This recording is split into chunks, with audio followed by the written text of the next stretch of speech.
Hello there, anxious Algebra 1 learners. I hope you're anxious. Anyway, this is Chapter 2, Section 4, and it is solving equations with a variable on each side. So we're going to start with some examples here, and I just want to be very clear as we start this lesson that this is different from what we've been doing with the multi-step equations, because in all of the multi-step equations, we never have the variable on both sides. And I see a lot of times, even in Algebra 2 and in geometry, when I ask students to solve equations, they generally do fairly well with solving. The only time they get confused, or where I see a pretty common mistake, is they'll do something like this. And I don't know, again, this is the wrong thing to do, so don't write this down just yet. But they'll do something like this, which indicates to me that they do understand that they want the variables to be together on the same side. But what they'll do is they'll just say 5k and 3k is 8k. And so they'll do something like 2 plus 8k. This is wrong. You cannot combine anything, whether it be a number like the 2 and the negative 6 is not negative 4, for example. That's not how you do this. It is true that you want, so I really want to avoid that mistake at all costs. Please, please, please. Now that would be different if, for example, let's say the equation said 2 plus 5k, and then it said minus 6 plus 3k. Let's just, as an example, let's say it equaled 103. There's just an example. See, in this case, it's totally okay to take 5k and 3k and combine them as 8k, because the k's are on the same side of the equal sign. So when you look at the heading of the section today, and it says solving equations with a variable on each side, this is significantly different than what we've been doing. Because what we've been doing is this, where the variables are on the same side, and you could just combine them and call it a day. But that is not what's happening now. And again, I want to remind you to think back on the balance scale that we drew in the last, I think it was 2.2. We drew a balance scale and we talked about how to keep the two balanced. And to do that, you have to always make sure that you are, whatever you do to one side, you do to the other side. So basically what's happening here is, it is true that you want the k's to come over here, or you want the 5k's to go over there, either way. But in order to get that to happen, you have to do the opposite of what's being done, because you want to move it from one basket, essentially, to the other basket. But you also want to make sure that you're always, if I'm taking 3k out of the right-hand basket, I also take it out of the left-hand basket. So basically we're going to subtract the 3k. So you will see very quickly that this is not 8k. The 2 is still there, it's a positive 2. But 5 minus 3 is 2k. So you'll see that if we had done 8k, our answer would have been significantly off. And then of course there's a negative 6 over here. So the 3k minus 3k, that cancels to 0. And then we can proceed by wanting to move the 2 to the other side. And because this is a positive 2, it doesn't have to have a plus in front, but because there's no negative in front, we know that it's positive. So then we want a negative 2 to cancel out with that. So 2 minus 2 would be 0, and then you still have your 2k. And negative 6 minus 2 is negative 8. And then we divide by 2 because it's the opposite of multiplying. And we get that k equals negative 4. And that is how we solve. Now, just to make sure, I did get some questions in the last lesson from some students unsure of what to do about the check your solution part, like how do you check your solution. When you are checking your solution, you're not trying to solve anything, you're just evaluating and making sure that both sides of the equal sign, so we have 2 plus, this is the original problem, 2 plus 5k, and I put parentheses in the place of the k, because I know that I'm going to replace k with negative 4. And then we have equal, and that's the question. We're trying to see if our answer is actually true. If both sides of the equal sign end up being the same, then we know that we did something right. If for some reason we plug it back in and we don't get the right answer, or the same answer on both sides, then maybe we've done something wrong along the way. So we're going to replace the k with negative 4 because that's the solution that we found. So in both spots. And then I'm just going to compare my results from each side. So in this case, I'm going to get 2. 5 times negative 4 is negative 20. Then over here, I'm going to get 3 times negative 4 is negative 12. And then 2 minus 20 is negative 18. And over here, negative 12 minus 6 is also negative 18. And so you can see that both sides are equivalent. So then that checks, and our solution is actually accurate. So we can be sure that we did it correctly. So that is example 1. And now you get to try these examples. Again, make sure to check your solution at the end. And please remember that when you have variables on both sides, you need to do the opposite of what's being done to move them from one side of the equal sign to the other. So unless the variables are on the same side of the equal sign, you cannot just add them together. You have to move them from one side to the other by doing the opposite of what's being done. Okay. So here's another one. We're going to do another example here. We'll do several examples today, so have no fear. This example is a little bit different in that it has parentheses. And so, again, our goal is to try to put the m's together. And again, a lot of the mistakes that I see is that sometimes people try to ignore the fact that there's a 6 here, and they'll try to group the 5m and the 24m and call that 29m, for example. But you cannot do that. In a way, what happens with those parentheses is that basically it is trapping the m's inside of those parentheses. So you cannot take the m out of those parentheses until you've gotten rid of them. And the only way to get rid of them is to basically distribute. So we need to go 6 times 5m. And then because that's a negative, or we can put a plus if you want, 6 times negative 3. And then we're going to say 1/3 times 24m plus 1/3 times 12. So that's us distributing, and so then when we simplify that, 6 times 5 is 30m. 6 times negative 3 is a negative 18. And on the other side, 1/3 times 24 is basically the same thing as 24 divided by 3. That's 8m. And then 1/3 times 12 is the same thing as 12 divided by 3, which is 4. So at this point, we're back to where we were in the last example, where we don't have the parentheses anymore. Again, we do not combine 30 and 8 just by adding 38. Okay, we need to move these 8's, these 8m's to this side. And because this is doesn't have a negative in front of it, we assume that it's a positive, it's a plus. So we subtract the 8m. 30 minus 8 is 22m. Minus 18 equals the 4 that we have over here still. And then we want to add the 18 to both sides. And we get 22m, and 18 plus 4 is also 22. And then when we divide by 22, we'll find that m equals 1. And in this case, they're not asking us to check our solution, but you could if you want. But there you go, m equals 1. Very good, very good. So now, again, the key to this problem is to make sure that you distribute first and then proceed as before. So here we have a couple of examples for you. Please, please, please remember to distribute first, and then you can proceed. All right. So now we are on to example 3. And in example 3, we're going to end up with 2 very unique situations, one of which we call identity, and the other one is called an inconsistent equation. So basically what's going to happen is at first glance, these 2 equations appear to be normal, but as you start to solve, for example, we can start with A.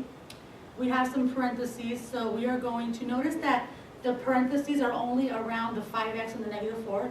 So I am going to distribute the 3 to the 5x and the negative 4, but not to the negative 10x over here. So I'm going to rewrite the first part. Nothing changes there. But this is going to be 3 times 5x plus 3 times negative 4. And then we have the minus 10x. And as I simplify that, I'm going to get 3 times 5 is 15x. and 3 times negative 4 is negative 12 minus 10x. Now, I want you to notice here a couple of things. One is that we have x's on both sides of the equation. There's x's on the left, and there's 2 places where we have x's on the right. Because these 2 x's are on the same side of the equal sign, it is totally appropriate for us to say 15x minus 10x.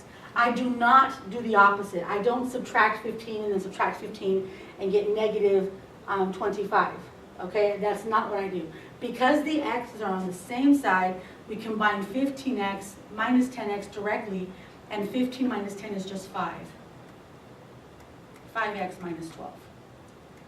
On the other side, we get 5x plus 5. Now at this point, you might have noticed that we have we have the same variable and the same coefficient on both sides.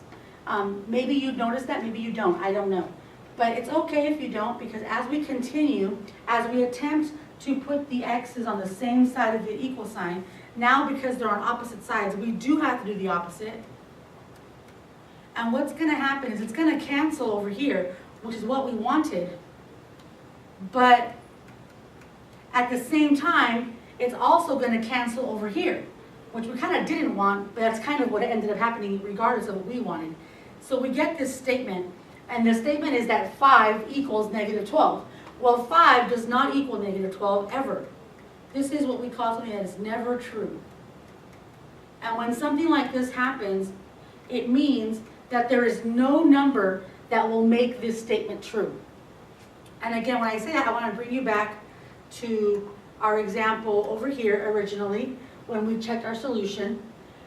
What we did is we solved our equation and we got that k equals negative 4. What that tells us is that the number negative 4 will make this statement true. We saw that here when we checked our solution, that when we plugged in the negative 4, the statement was a true statement. That's what it means to be a solution.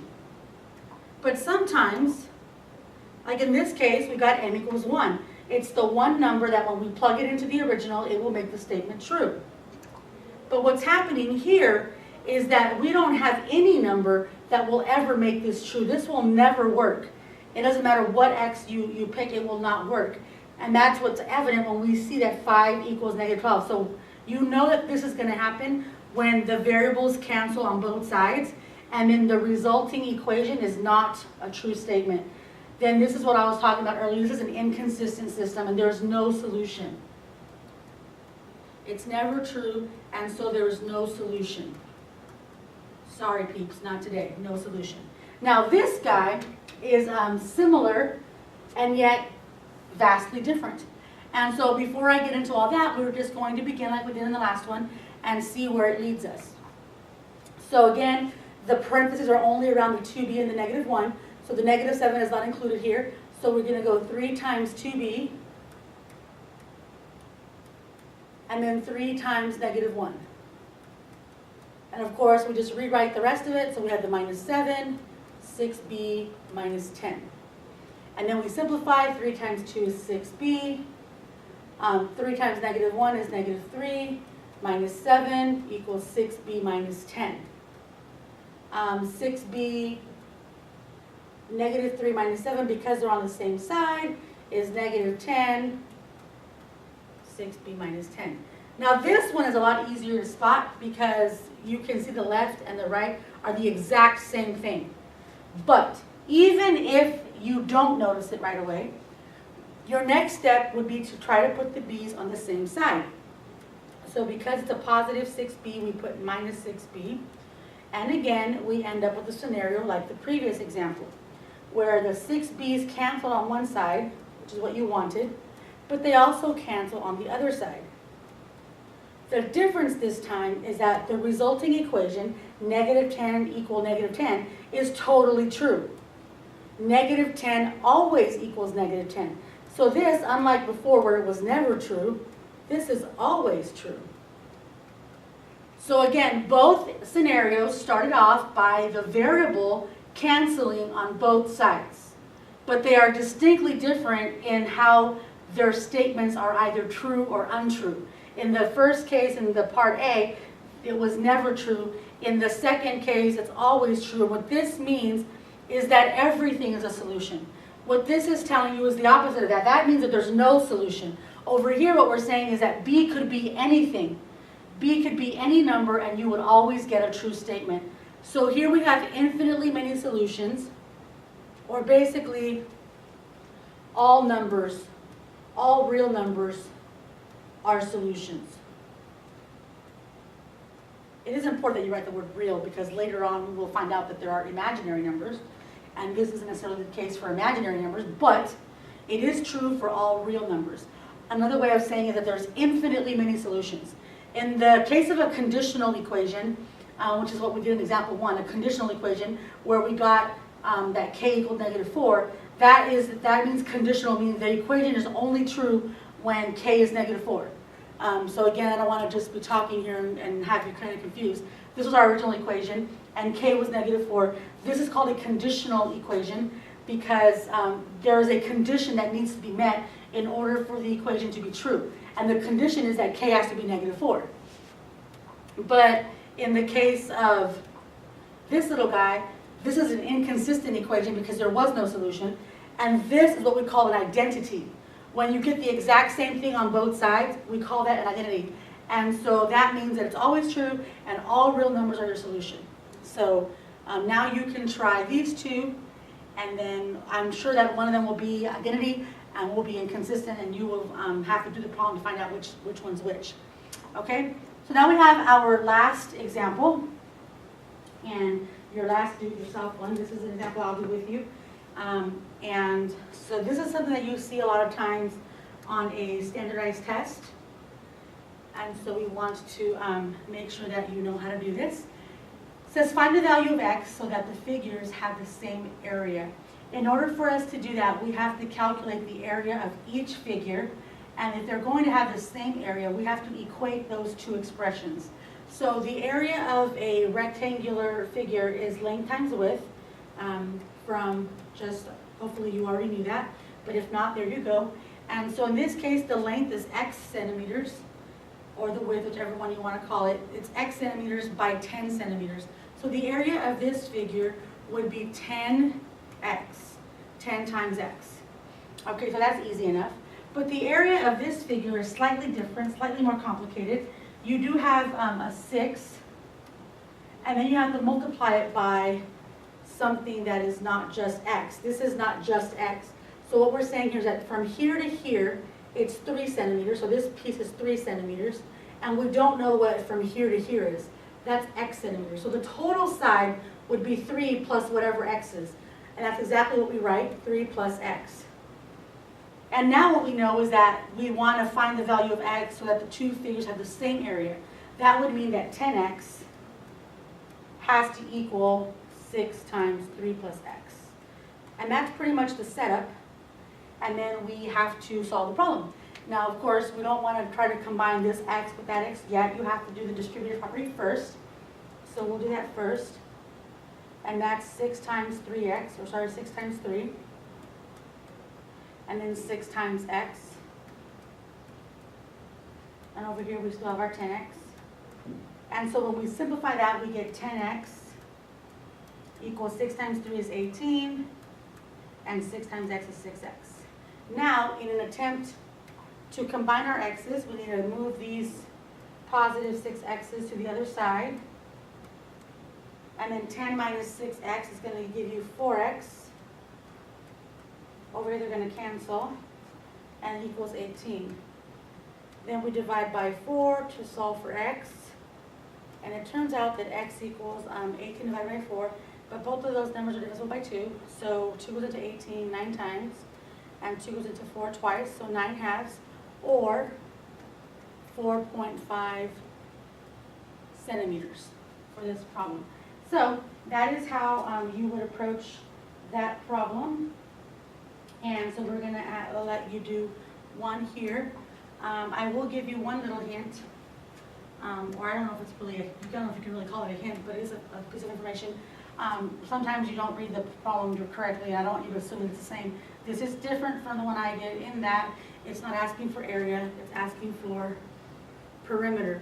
So if you don't remember what the perimeter of a rectangle is, the perimeter of a rectangle is 2 lengths plus 2 widths. And so you need to use that formula for both figures and then equate them. And once you do that, you'll be able to solve for x and figure this one out. And once you've done that, you will have completed your notes for this lesson. And I will see you in class. And thank you for watching.